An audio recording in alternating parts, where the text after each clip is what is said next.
Assalamualaikum warahmatullahi wabarakatuh. Baiklah Nana Ustazah, bagaimana kabarnya hari ini? Semoga selalu dalam lindungan Allah Subhanahu wa taala. Baiklah Nak, hari ini kita akan melanjutkan materi kita tentang pemanasan global. Materi yang akan kita pelajari tentang pemanasan global atau disebut juga dengan global warming, terkhusus pada pengertian pemanasan global dan penyebab pemanasan global.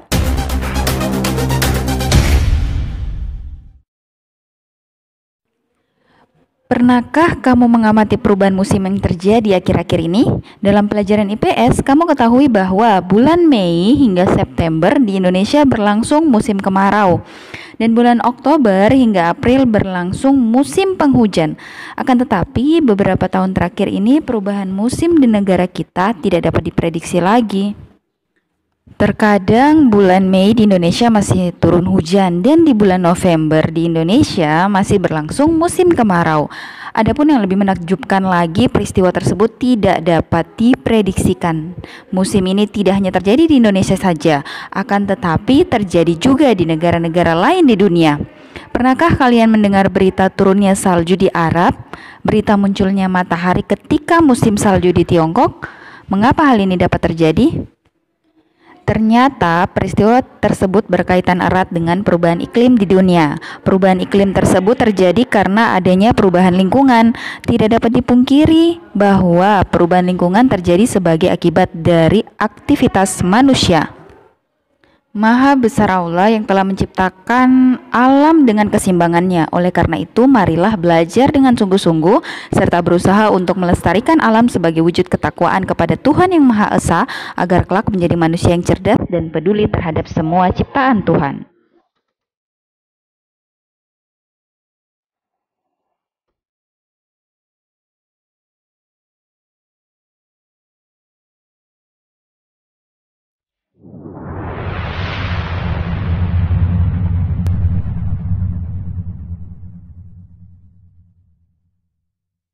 Apa itu pemanasan global?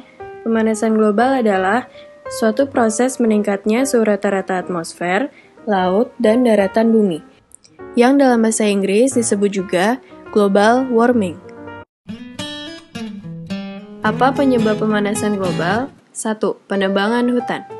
Penebangan pohon berlebihan untuk alasan apapun akan berdampak merugikan pada keseimbangan lingkungan. Tahukah kamu bahwa meja, kertas, dan peralatan-peralatan yang terbuat dari kayu lainnya berasal dari pohon? Karena perabotan dari kayu yang kita pakai cukup banyak, maka kita harus menebang hutan.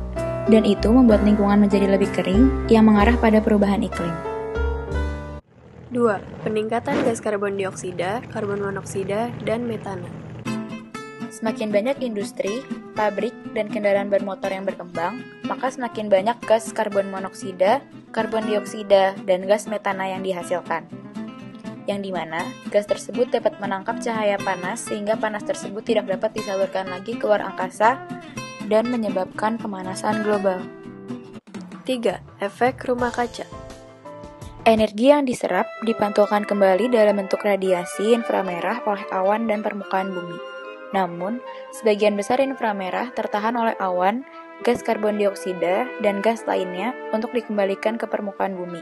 Akibatnya, suhu bumi meningkat dan es di kutub mencair. 4. Efek klorofluorokarbon. Freon dapat membuat lapisan ozon menipis karena saat dilepaskan di udara, zat ini dapat bereaksi dengan ozon. Ozon dibentuk oleh oksigen.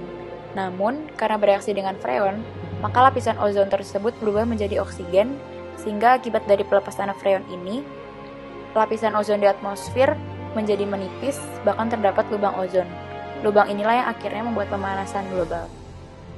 Maka dari itu, freon dapat mempengaruhi pemanasan global, karena zat ini dilepas di udara dan akan merubah lapisan ozon, bahkan menipiskan lapisan ozon. Padahal, lapisan ozon berguna untuk melindungi bumi dan makhluk bumi dari radiasi ultraviolet B, dan juga menyerap radiasi ultraviolet dari matahari agar tidak sampai ke bumi. 5. Pemborosan penggunaan energi listrik. Faktor lain yang menyebabkan bumi ini semakin panas adalah penggunaan energi listrik yang berlebihan. Kadang, kita secara tidak sadar menggunakan energi listrik dengan boros. Hal tersebut tidak baik, karena energi listrik yang kita gunakan bersumberkan dari minyak bumi dan batu bara, di mana proses pembakarannya juga menghasilkan karbon dioksida yang dapat menyebabkan pemanasan global. Apa dampak pemanasan global? 1.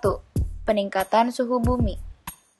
Kenaikan suhu global menyebabkan terganggunya siklus air, kelembapan udara, dan berdampak pada pertumbuhan tumbuhan, sehingga menghambat laju produktivitas primer. Kondisi ini pun memberikan pengaruh habitat dan kehidupan fauna. 2. Peningkatan permukaan air laut. Naiknya permukaan air laut yang dikarenakan mencairnya es di kutub dapat mengakibatkan sejumlah pulau-pulau kecil tenggelam. Kehidupan masyarakat yang hidup di daerah pesisir pun terancam. Permukiman penduduk dilanda banjirop akibat air pasang yang tinggi. Dan ini berakibat kerusakan fasilitas sosial dan ekonomi. Jika ini terjadi terus-menerus, maka dapat mengancam sendi kehidupan masyarakat. 3. Meningkatnya frekuensi kebakaran. Karena suhu bumi semakin meningkat, terjadi kekeringan di mana-mana. Dan kencangnya tiupan angin dapat menyebabkan ranting yang kering bergesekan satu dengan yang lain, sehingga menimbulkan percikan api dan terjadilah kebakaran hutan. 4. Pengaruh terhadap kesehatan manusia. Kebakaran hutan dan lahan gambut menyebabkan polusi udara dan berdampak langsung bagi masyarakat, baik yang berada tinggal berdekatan dengan hutan ataupun yang tinggal puluhan kilometer. Hal tersebut dapat menyebabkan penyakit pernapasan manusia. Penyakit lain yang ditimbulkan oleh pemanasan global adalah stres, gangguan radiovaskuler, hingga stroke. Dan juga penyakit yang ditimbulkan oleh binatang, seperti malaria dan demam berdarah. Bagaimana cara mengatasi pemanasan global? 1. Menanam pohon. Karbon dioksida digunakan tanaman untuk berfotosintesis. Maka, penanaman pohon dalam jumlah banyak akan menjadi solusi untuk mengurangi jumlah karbon dioksida di atmosfer. 2. Menghemat listrik. Gas rumah kaca didominasi oleh karbon dioksida. Sebagian besar karbon dioksida dihasilkan dari pembangkit listrik yang berbahan bakar fosil. Dengan demikian, jika kita berhemat listrik, maka secara tidak langsung kita mengurangi kadar karbon dioksida di atmosfer. 3. Mengurangi penggunaan mobil. Penggunaan mobil pribadi menjadi penyumbang karbon dioksida terbesar bila tidak ada pengaturan penggunaan mobil pribadi dengan baik. Penggunaan transportasi umum dapat mengurangi emisi karbon dioksida di udara karena dapat mengangkut penumpang dalam jumlah yang banyak. 4. Menggunakan energi alternatif. Penggunaan energi alternatif terbaru perlu dilakukan. Pembangkit listrik berbahan bakar fosil yang diusahakan diganti dengan energi bersih, seperti sinar matahari, angin, air, biomasa, dan panas bumi.